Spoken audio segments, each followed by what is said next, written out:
Hello, everyone. I'm Kevin Pilon. I want to thank you for watching this special edition of the Kevin Pilon Show on YouTube today. And you'll even be able to hear this on Nice.Radio as well. I want to talk to you about the Woodson Handbell Choir for a second. If you were on Facebook recently, you may have come across a Facebook page known as the Soundwave Handbell Choir. That's actually the name change that they had several years ago, if not recently. Eric Logan has been the newest teacher that they've had for some time. And it's been around for quite some time. They moved into Cooper High School at one point and have since rang bells there. But at first they were going to keep the name the same. But then when Mrs. Cathy Taylor retired, the name has since been changed into Soundwave Handbell Choir. And it was one of the handbell choirs that has actually started inviting people to concerts. I was invited to attend the 40th anniversary concert, but due to my job at Sears, I wasn't able to do that. However, what I'm about to show you, after I finish with my part of the show, is that Letha McGrew is about to talk about the bell choir and what she did and what she experienced. And she was my mom's music teacher, but I never knew that until my mother attended a concert with me at one point, when there was a concert at the Macedonia Baptist Church at one point. And it was a concert that my mother got to be a part of. She got to see how it all played out, and she never even knew that Mrs. Taylor would be directing the bell choir. She was hoping that Letha McGrew would be doing that so that they could meet and say, hey, I never thought you'd be directing my son's bell choir. But sadly, that didn't happen because Letha McGrew retired, and then Miss Taylor took over since 1999, and she retired since then. And and I got to play for the Texas Rangers baseball game for at least a couple of years at one point.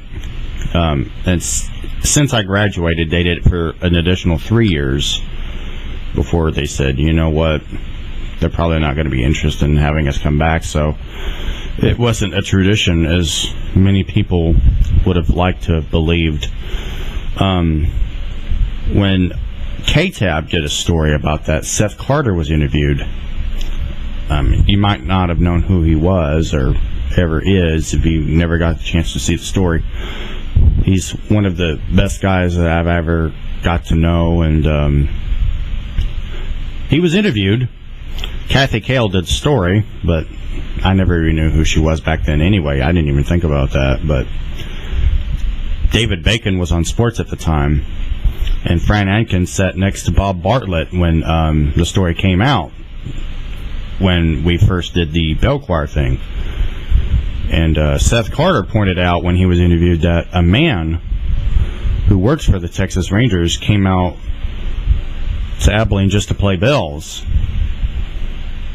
And when we went to do an audition, and that's how we got chosen, that's what he said. And it was a story that I never thought it would be on television. And, it played on the 6 o'clock news.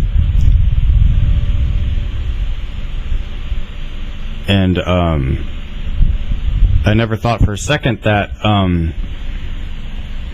it would happen the way it did. And back then, we had VCRs. We didn't originally have DVDs until later on. And so when Miss Taylor recorded a video for me so I could watch it in the event I haven't had a chance to see it yet, I would be able to review the footage and be able to watch it.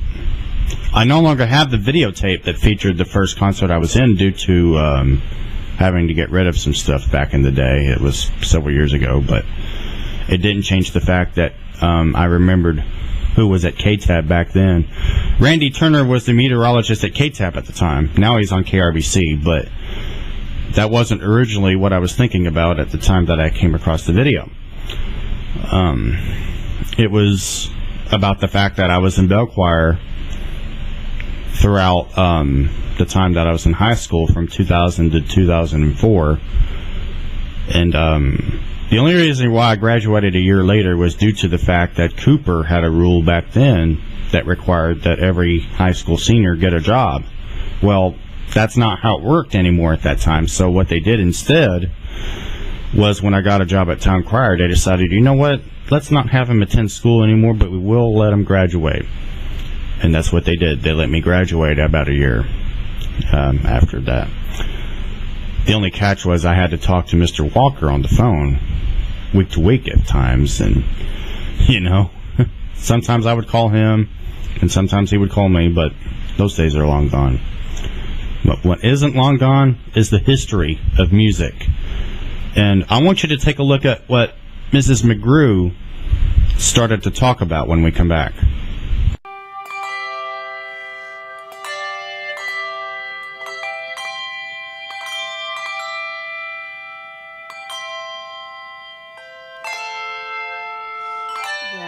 In 1978, my good friend Bob Siltman, who was also the supervisor of music at that time, called me and said, our church is sponsoring a group from Columbia, Missouri, and they play handbells, and I'd like for you to come hear them. So I went to the church, and these were adults with different types of handicaps and limitations, and they were playing handbells. I was intrigued with the thought that this might be something that my special needs kids could possibly do. We didn't have any handbells, but we borrowed a set of bells from a church, and we began. We gave them a letter of the musical alphabet and then a color with it, and we started with them recognizing the symbol. After we did that a few times, well, then we gave them a bell. And so we started with a single melodic line. Well, then we started adding some chords, and that's the way our music began. The first song we did was the doxology, because it had only quarter notes, and that's all we could master. And I remember the day that I thought, well, they don't just need to ring all the time, they need to shake the bell. And so I decided to write the letter of the alphabet real shaky, and we called it adaptive notation. I directed the group for 19 years. As time progressed, they became musicians because they could tell the difference in the mood of the music, and they adapted to this, and when it was soft, they could play softly, and when it was loud, then they just took on. I thought it was just interesting to see that evolve, that it came from just a sort of mechanical sound into a musical sound. And we went into the community to help people recognize that special needs people can achieve. Our job sometimes is to find a way to break through to them that they can understand. Sometimes desperation makes you a bit creative, when you're trying to figure something out that would work. So the school district was behind us all the way, and they bought bells. We had clubs who would buy a bell.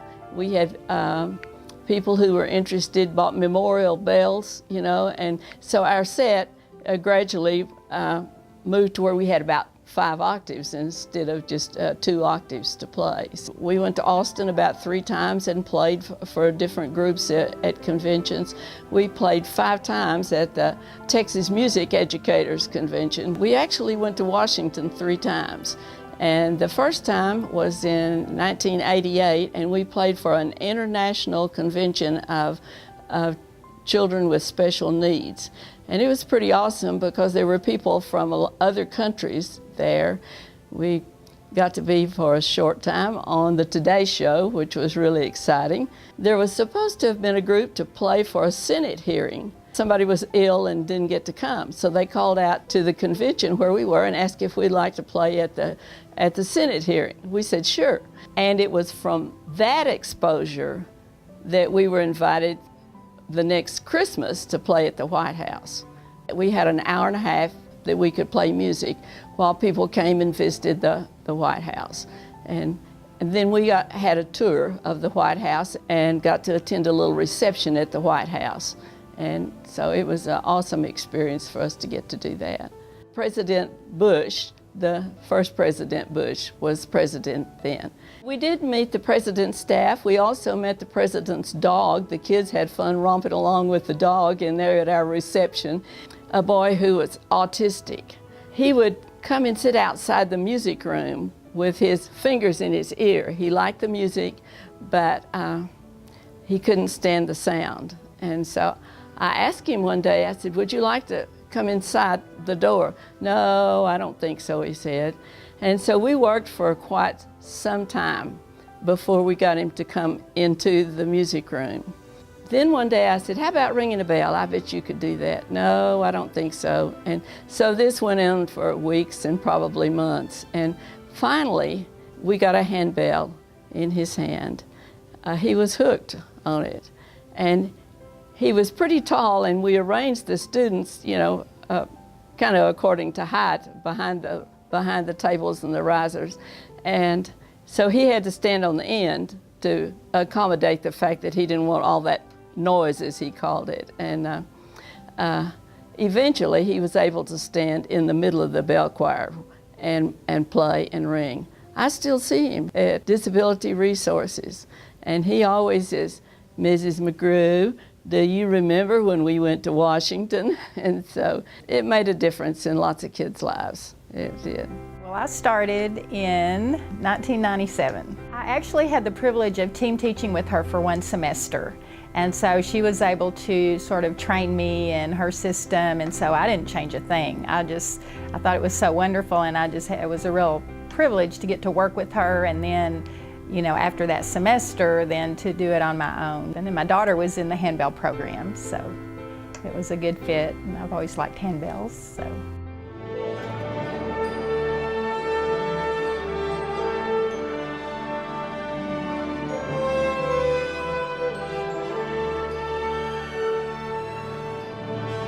Had the opportunity to play the national anthem for the Texas Rangers, actually 5 years in a row. And what an experience for those kids to go to that big stadium and actually walk out on the field with all the people in the audience.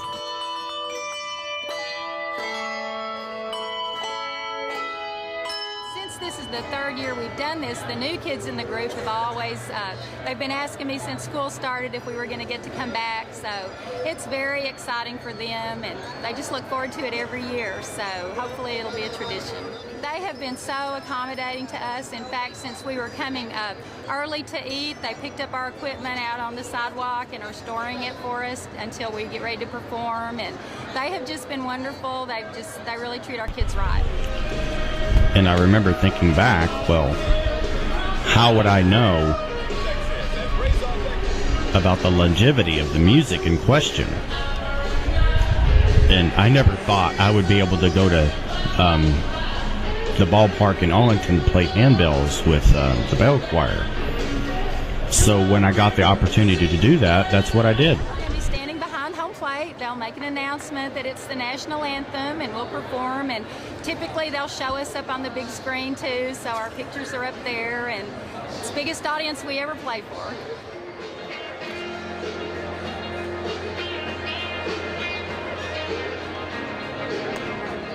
And now, ladies and gentlemen, at this time we ask that you please rise as the Woodson Handbell Choir honors America with the playing of our national anthem.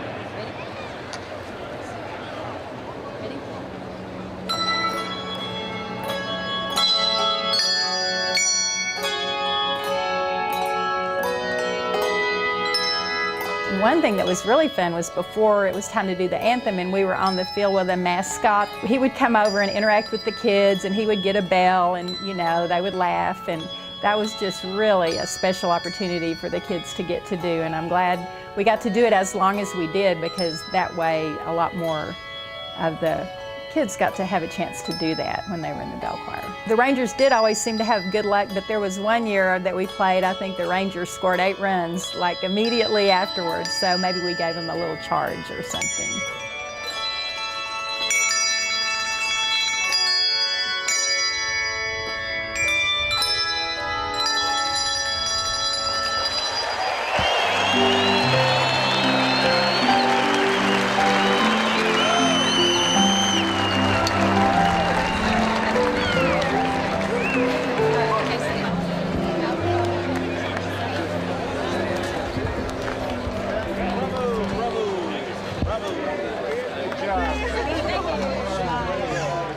think being in the handbell choir, it's more than just the music part. I think it has a lot of effects on the students and their families as well.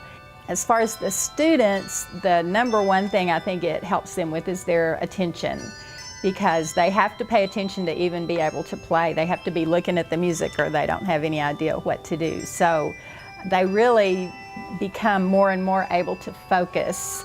I think they also learn things like being part of a team, because in handbells, it takes the whole group to do a good job. Every person is important. I can say this as a parent of a student who is in the bell choir, that just to see your child do something so special and so inspiring to the audience and everything, it just, you know, parents of special need kids don't always get that a lot. And so it's just such a boost for the child and the family to be able to do something so positive.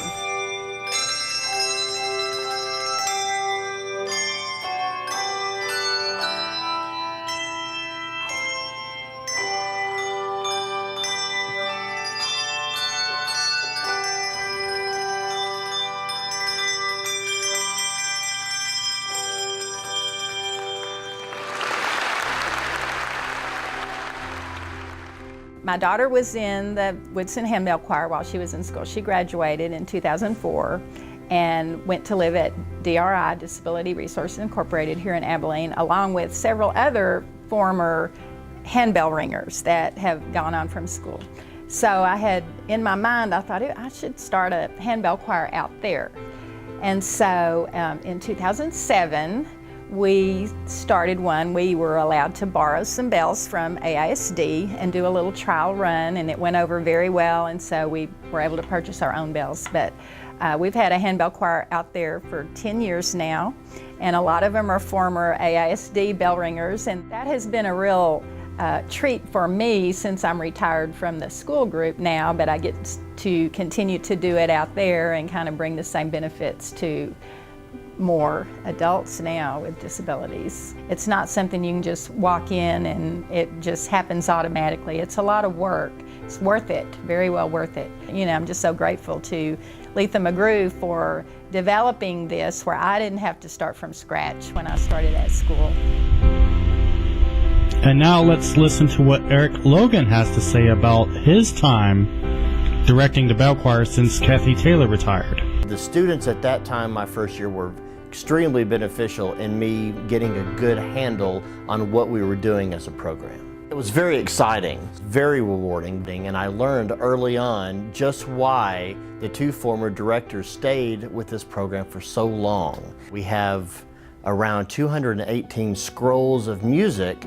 Many of them go back to the very beginning. They're very long-lasting. For 40 years, our program has had 3 different names for our handbell groups. Originally, the Woodson Handbell Choir, which was based at the Woodson School. And then for a few years in there, we were Abilene Gold. And as of last school year, we had a new identity change, and we're now called Soundwave Handbell Choir. And out of the last 40 years and these 3 names, we've had the opportunity to service around 800 students that have come through the Special Education Department for AISD. Our group is so well received wherever that we go to perform. During those first 2 years, I was looking at different opportunities, different ways that we might be able to digitize our system. So I began experimenting in Microsoft Excel. By a little bit of trial and error, I was able to stumble on something that I thought would really work. I experimented over the summer writing out scrolls in digital form, and we decided to do a full launch second semester 2018. They clicked just instantly. One of the greatest things, one of the greatest rewards about working with these students is they allow me to be just as silly as I feel that I want or need to be, for us to have a very light atmosphere, us to get things done. But this is a place that the atmosphere that I wanted to create was a fun space, a learning space, but a fun space. I have 2 choirs that ring 1 period each day, a training choir and a performing choir. Primarily, our training choir is for those new ringers that are learning the basics of how our program works and how to ring handbells properly. And our performance choir goes out and about regularly in the community, off and on, every month of the school year to perform and entertain those that we get to perform for. And as a group, all of my students not only perform very well individually because they work extremely hard at it, but as a group, as a collective, they do some miraculous things. It is such a privilege to be a part of this long-standing organization.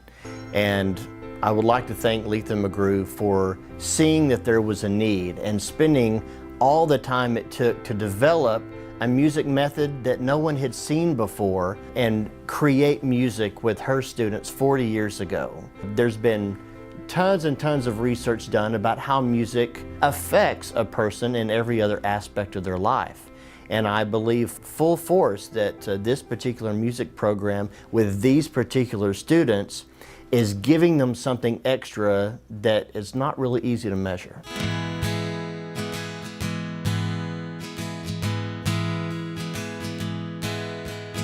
This little light of mine, I'm gonna let it shine. This little light of mine, I'm gonna let it shine. This little light of mine, I'm gonna let it shine, let it shine, let it shine, let it shine.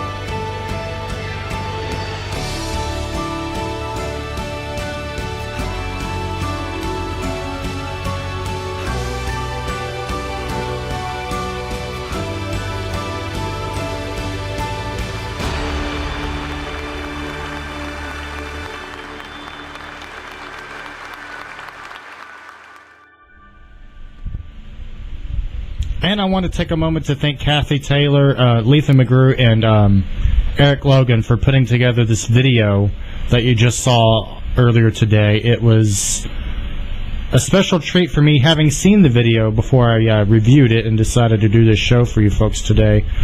For those of you listening on iStart Radio, I did this because I felt that people should get to know me a little bit better, and a lot of the times people don't always get to see what I did back in the day. And the fact that I got to join the Woodson Handbell Choir at all was amazing, thanks to Cathy Taylor for doing that. And I have to tell you, when I first met Cathy Taylor, I was in middle school at the time, and that was before I even went to high school. I was at Jefferson Middle School right about the time that Miss Taylor started directing the bell choir to begin with. It was at the end of '97, during Christmas time, that I came to Abilene, and it was one of those things that I never thought I would run into. And you know, at the time I didn't know she was directing bell choir until after I went to Madison Middle School, but I didn't even know who she was at the time, because all I knew was that there was a Woodson Handbell Choir. But then when I went to Cooper High School and I found out about the jobs program, where people got to go out and they got to work jobs to practice making money before they actually found jobs for the first time, and it turned out that Woodson actually created an opportunity, not just for me, but for those who might not have otherwise had a chance to succeed in life. And it was just a part of life that I got to be one of the students that no one would ever even think about actually doing a very good job, and they wondered, how does this guy do it? Well, you have a lot to learn. I have a lot to learn, and the experience has taught me a lot. And If you didn't get a chance to watch the beginning of this video, I was telling you that Eric Logan invited me to the concert that I didn't get to go to. Well, what you saw at the end of the video demonstrates the reason why. I think he wanted me to see the new technology that they changed with the adaptive music notation. I never thought in a million years that he would experiment with something brand new, but keeping things just the way it was in the process. Anyways, thank you for listening and watching on iStart Radio and YouTube, and have a great day.